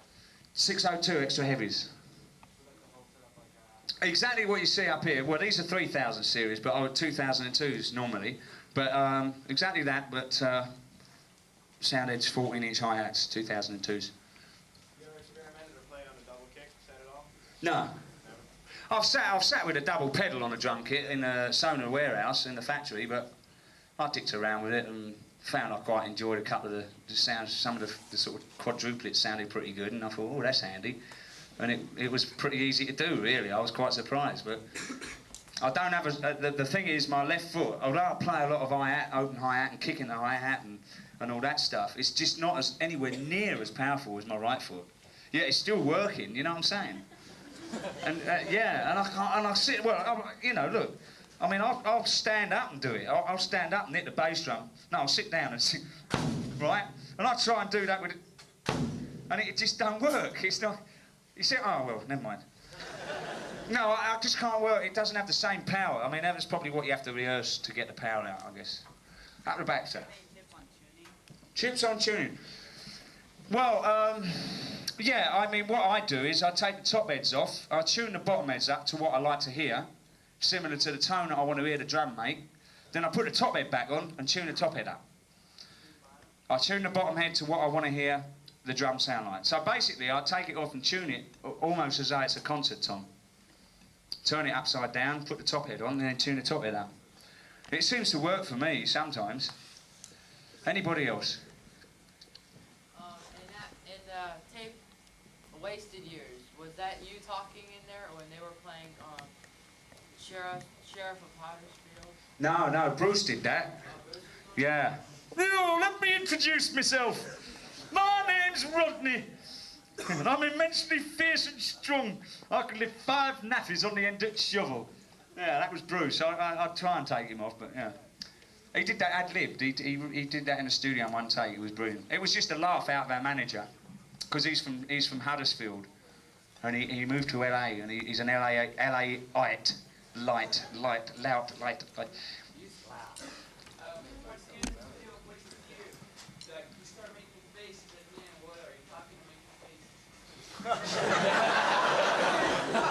I'm having a J. Arthur actually, but oh, that's just so crazy. Because doing videos, man. I mean, you guys are going to go, oh yeah, listen to him, but they really do get boring. And you hang around the studio, and some twat behind the camera is going, oh, if you've got to do this again, it's not good. So you're going, oh, you forgot to put film in the blinking camera or something, you know. And you've just done a great pose, and you've thrown a shape, or, you know, you've done a drum fill where it's supposed to be, and it's all wrong, you know. Oh, it's a pain in the butt, it really is. Yeah. Where did you shoot the video for Stranger in a Strange Land? Over in England, but where? Yeah, it was done in Sheffield. Sheffield. It was done before a show. No, it was done after the show. We did a show, and we had the crew down there, and we taped it, some of it, during the show. In fact, if you notice the very end, has anybody noticed the very end of the live version of Stranger in a Strange Land? Have you? Well, do you notice the very end? I know of a. When all the Eddies come up? Yeah. Well, what did that come up on live? Oh, Iron Maiden, right. Nobody noticed it, did they? Oh, well, I couldn't. Now, when you see the competition in the fan club, you'll be able to answer that one. Yes, sir. When you record in the studio, do you play separately, like certain parts of the drums, and then come back and dub in other? No, never at all. The only thing I did do was where I missed a couple of cymbal accents on the Peace of Mind tour. I had to go in and just set cymbals up and play them, because I missed these two actual accents that were supposed to be there, and I didn't hit the cymbal. But no, I never overdub. It's the worst thing in the world. Yeah, who is Caldwell? The guy that sang. Dave Caldwell. He wrote. What's that bloody song we covered of his? Not Reach Out. It was. It was Reach Out, was it? Did Dave write that? I thought Little Andy wrote that. Well, Dave Caldwell is an old friend of Adrian's. Used to play in a band called Urchin. And we did a little project called The Entire Population of Hackney, which was me, Dave Caldwell, a guy called Andy Barnett, a friend of mine on bass, and we just had a great time. And we decided to do, when we were stuck for B-sides, Steve came and saw the band at the Marquee in London, and he said, blimey, let's do that song. And it was what Dave had written, so that's why we came to cover it, because it was pretty. Adrian sang that, I think. Was that was the one he sang, wasn't it? That Girl was the one Andy wrote. Andy Barnett wrote. Do you remember there was a B-side called That Girl? Did you hear that? Well, this same guy that was in the band, this other guy, Andy Barnett wrote that. Anybody else? I still want to know what's going on at Mission for Mary. Oh yeah, he asked that question. He's still here. Right, well, I'm going to have to wind this up in a minute. I'll probably play a little bit before I go. But Mission for Mary was recorded in Allentown, Pennsylvania. They started a fucking argument, these two. So what happened was I was on stage doing a drum solo on a Peace of Mind tour, and Steve's bass guitar, he had a transmitter, and the actual battery pack went down on it. So he's dicking around with his bass tech, trying to get it working. And he said to this wimp that was at the back of the stage, just sitting there, he'd been to the dentist, and his face was out here.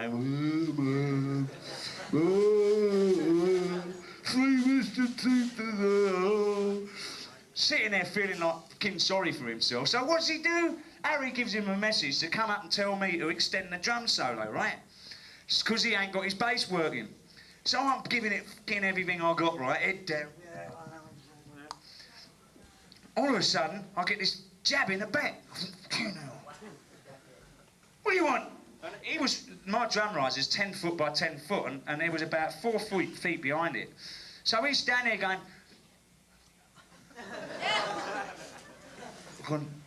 yeah, I'm fucking playing you. What? Whoa! And I'm doing a solo in front of like 15,000 people. Right? What? He's going,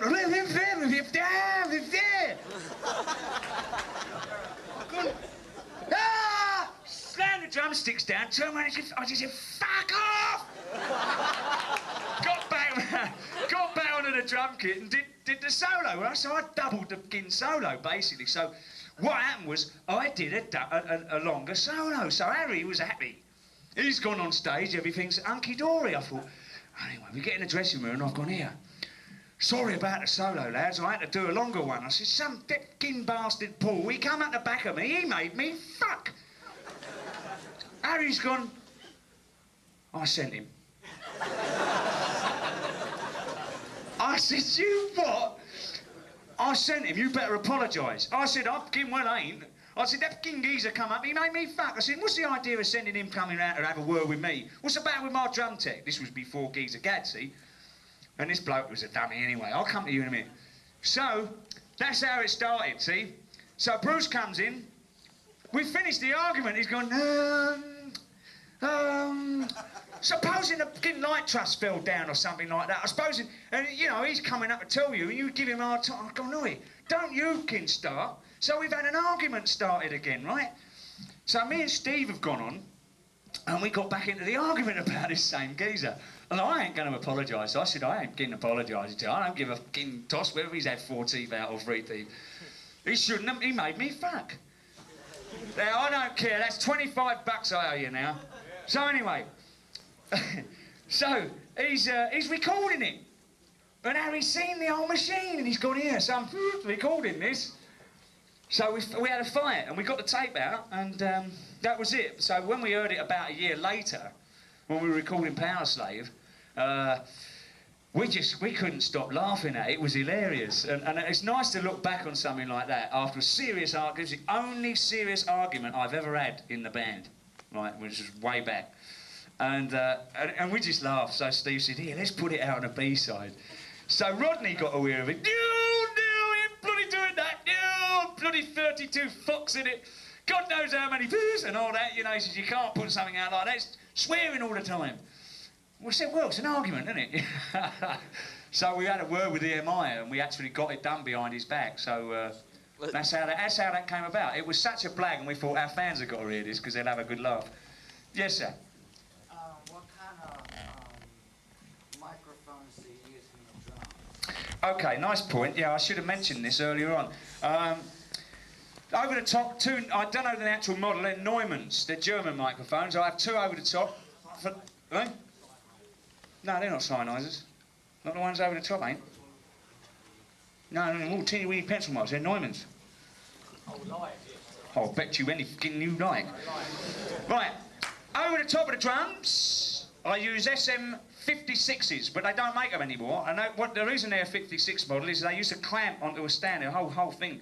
Normally, they're like this, and this is a... This is a piece of shit. They usually go into a stand and you've got to put a stand up. These 57s, SM57s we're using now because the damn bastards stopped making them. And so, SM57s over around the toms, snare drum toms, and we use an AKG somebody or the other. I think it's, I'm not sure. You'd have to have a look on one of the photographs. I'm not exactly sure what the bass note is. It's an AKG. Was it a D12? That's a sure, isn't it? Well, there you go. I was wrong. So, yeah, mainly Shure microphones all round the drum, except for the 2 overheads. Yeah, you out the back. Yeah, I told you, didn't I? Every bleeding day, someone's asked me to play fucking Rainbow Gold. Do you know what I did? I've got a tape here somewhere. I sent to LA, I phoned them up last night, I said, Federal Express me Rainbow's Gold, and I still ain't had a chance to hear it. I can't remember how it goes. When it's like, who asked me that? Play it. Can you play it? Can anyone here play it? Come on in, get up and play it. He can play it, he'll have a go, then I'll have a go at it. He might drop me memory, have a go at it for me. Well, no, it ain't, so be careful, all right? Don't trust him. Well, you know, give us a... Oh, yeah!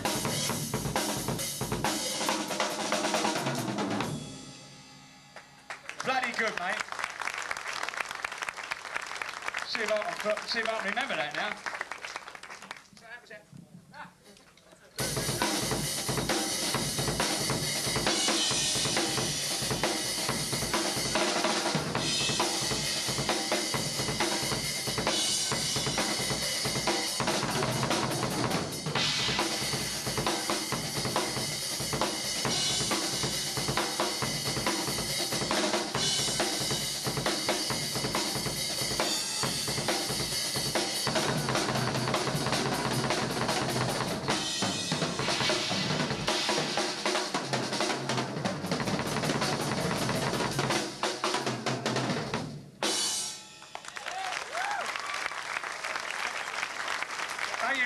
reminded me. It's something like that, wasn't it? Yeah, straight up.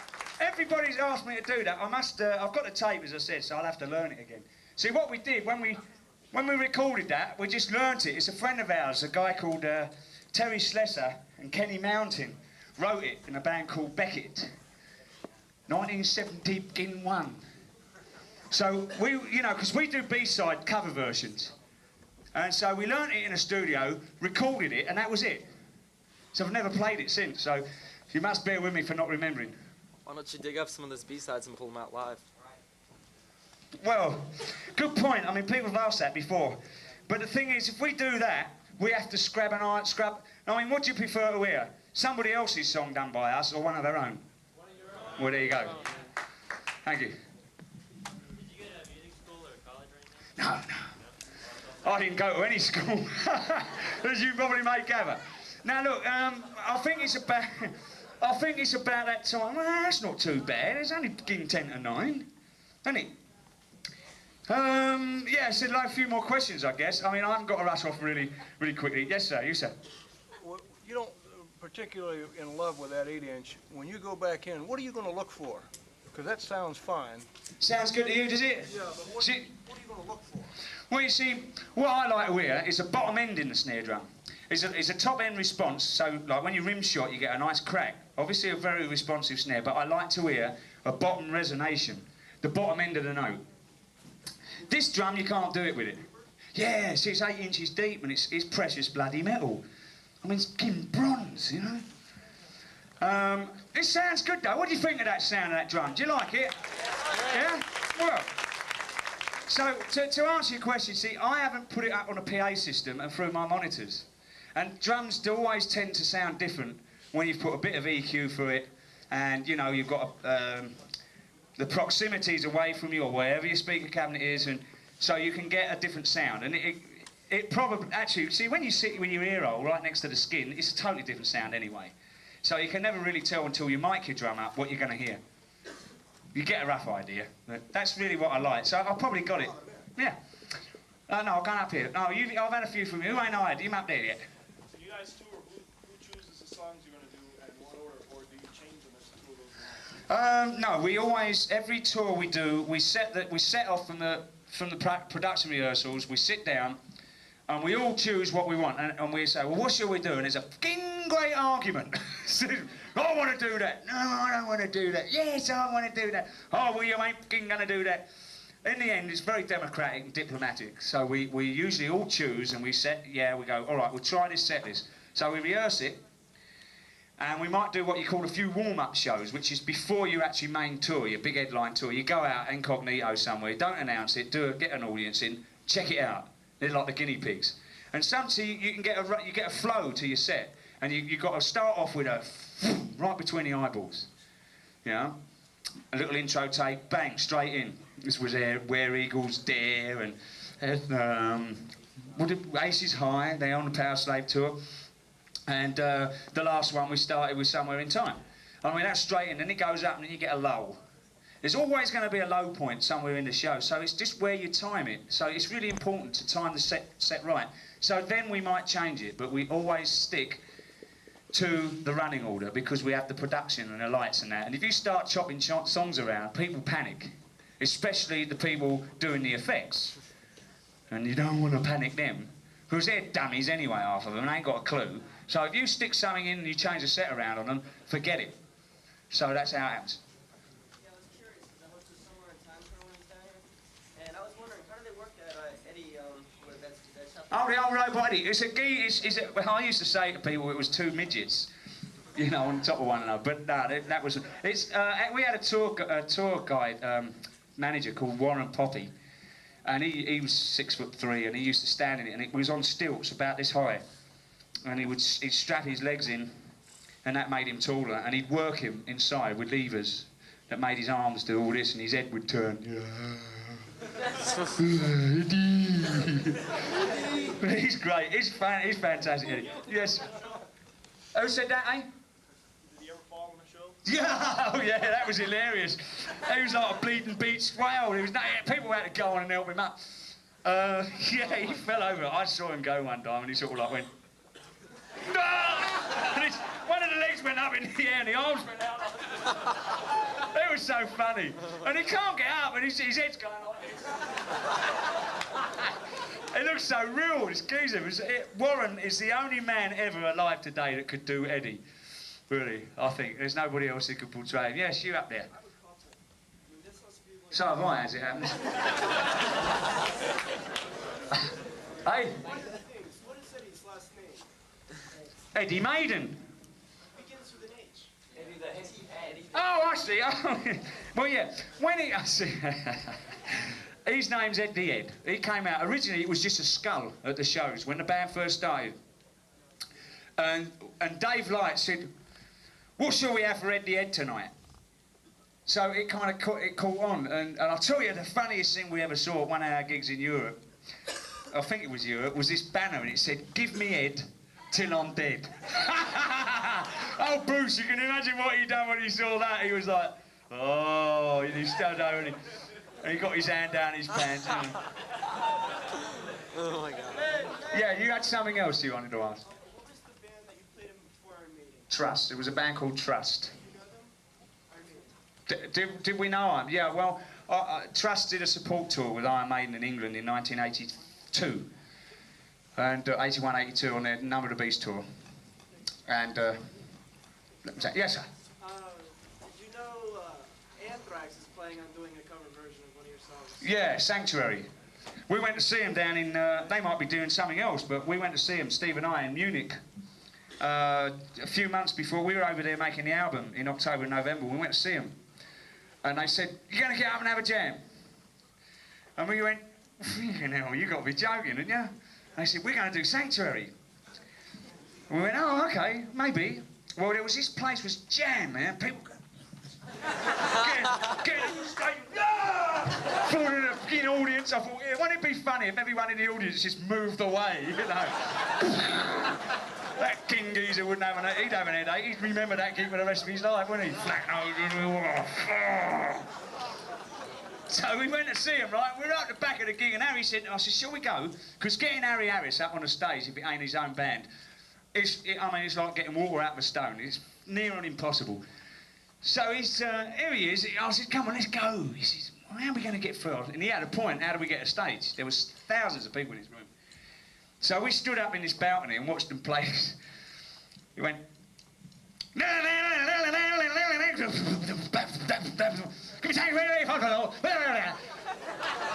Fucking hell.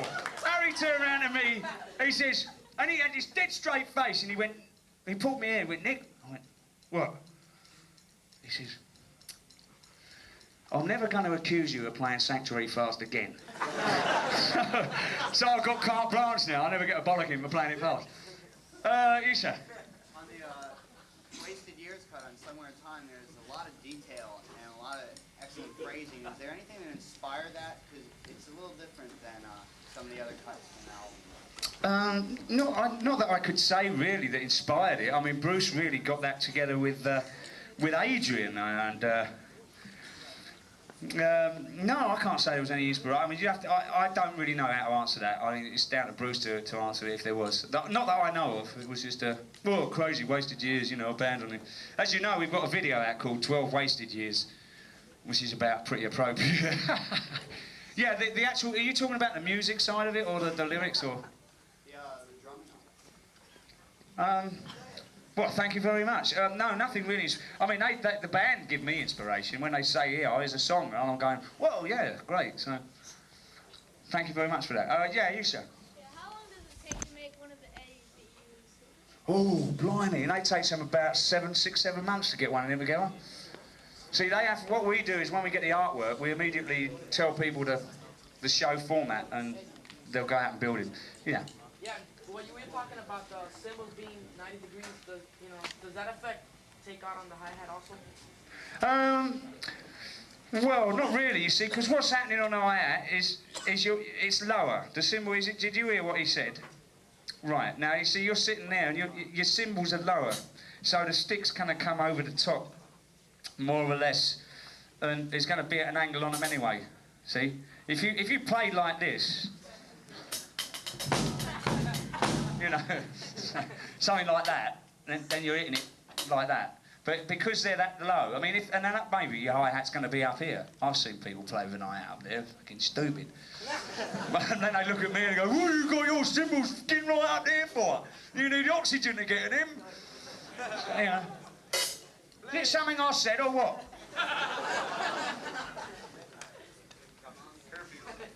Well, that's nice, isn't it? Well, I'm going home myself in a minute, so it don't matter. Yeah, so, you know, you're coming over the top. So the only thing is that I advise sometimes is to turn the bottom of my hat so it's got a slight angle and you get more of a nice click sound to it. You know, if it's dead flat, you kind of lose some of the air and it gets trapped rather, doesn't come out like that. What that new thing that you were gonna do? The lemonade. Oh. Oh, fucking hell, yeah. 5 minutes. No, hold on, you can get away from me. Did you hear what he said? I'll hold it, he says. Oh yeah, it's, the main beat is like this. It's going to be funny for you to hear the beat without the rhythm because the actual notes are there. It goes, ba-da-da. Oh, forget it.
It's very strange playing it without the band, you know, because I recorded this in October. Yeah. The studio, use a lot of click tracks at all? No click tracks whatsoever. Harry Harris is enough of a click track for me. You pick your, you know, where does it come? You, yeah. I know it's gonna sound stupid. I've always wanted to try that bass pedal. Well, come on over and have a go. Kind of like that Mercedes beat. What? Yeah. He's going to have a go. What's your name? Joe. Joe's going to have a go on the old drums for you.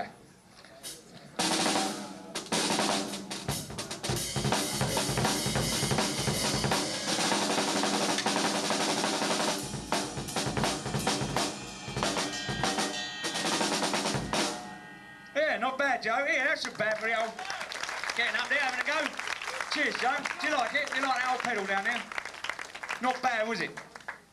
Well, look, I guess, Jam, man. I guess I should go home in a minute. One more. One more. Okay, the speaking, we call it, it's metal, right? Mm-hmm. What do you feel? You know, do you feel any difference in strap and chain drive from that? Well, I tried the DW chain drive pedals. I don't get on with them. I think it's only because I'm more stayed in my ways with the old speaking.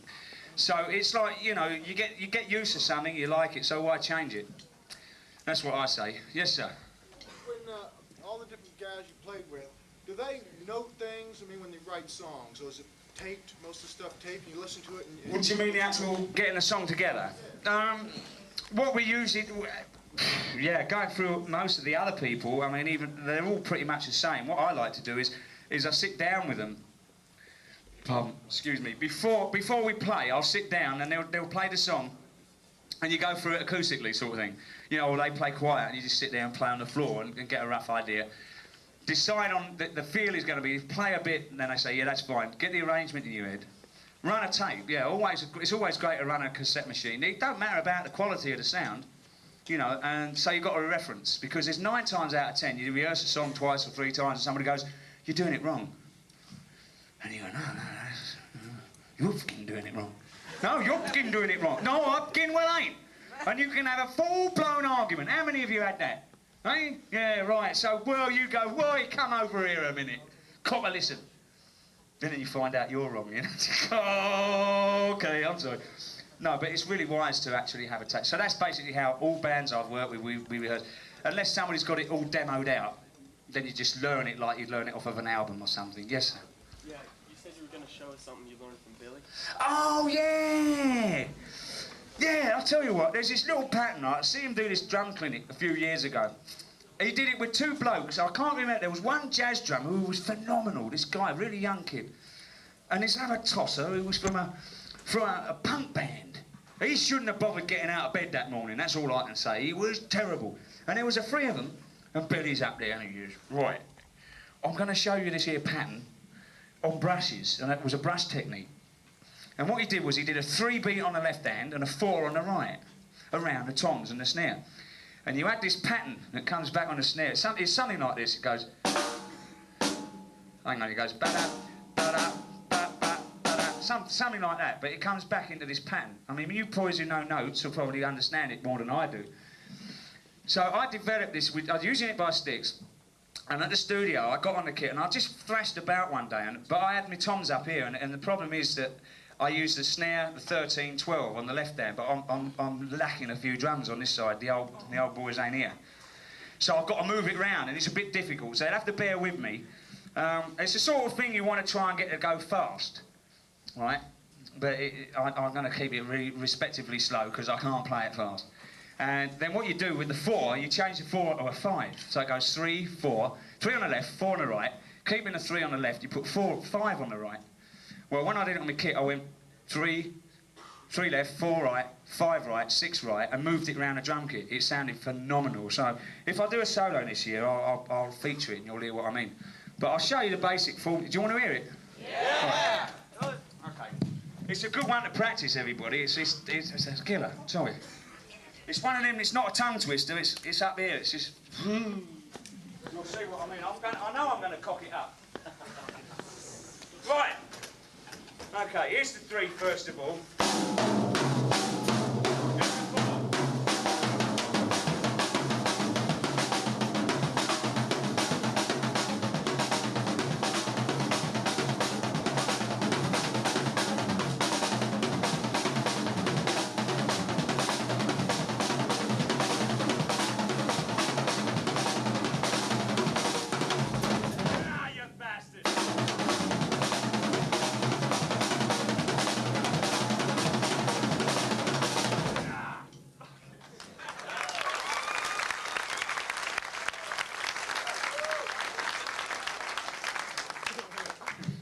It's like that Exorcist, isn't it? You know, the old head goes... The mean machine, marching machine, eh? So, yeah, that's pretty interesting, isn't it? Yeah. Eh? So you guys can work that out. Next time I see you, you can play it for me. Yeah.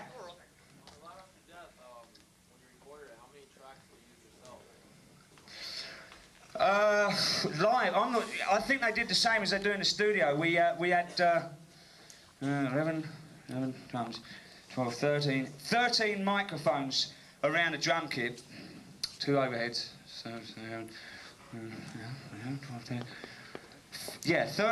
mics, and I think what they did is they subgrouped the tom-toms down to 2 channels, stereo mixed the toms. So he got the balance, mixed them onto 2, so I probably took up 2, 3, 4, 5 tracks, which is 1 for the 2 overheads, or maybe 2, so probably 6 tracks. I'm not really sure exactly how many, but it wouldn't have been any more than 6. No, 2 overheads. There's 11 drums, so that's 11 mics, 2 overheads, 12, 13 microphones. Yes, sir. 2 questions. What's your favorite Maiden song, and when will we see you again with Maiden at the Hollywood Sportatorium? Oh, I don't know about whether we're coming to the Hollywood Sportatorium. We're going to be doing festival tour this year. Big outdoor festivals and all that stuff. Maybe we'll be here, I don't know. They'll let me know in a couple of months. My favourite track, well, they're all pretty good. No, they're all. It's hard. I mean, I think Rhyme of the Ancient Mariner is one of my favourites. Alexander the Great, although we don't play it live. The Duelist, funny enough, I quite enjoyed that when I played that. And to play live as well, definitely Hallowed Be Thy Name. I love that song, that's brilliant. And 22 Acacia Avenue. But there's some, they're all good, really, ain't they? I mean, there ain't really one naff song in the whole of the band, I don't think. So, listen, I'm going to have to wind this up now. Can you read music? No, I don't. So, look, I've just got to say this. It's been an absolute, furiously my pleasure to be here tonight and play for you all and talk to you, and I'm really fantastic for you to all be here. Thank you.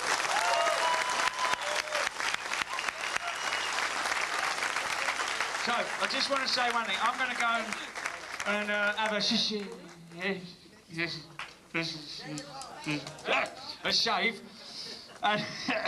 a shit. I'll be outside some autographs if you like. Picture. This is going down the drain, isn't it? I'm to put the penguin there. The penguin. No, so we can get a bit of space. Who's Johnny?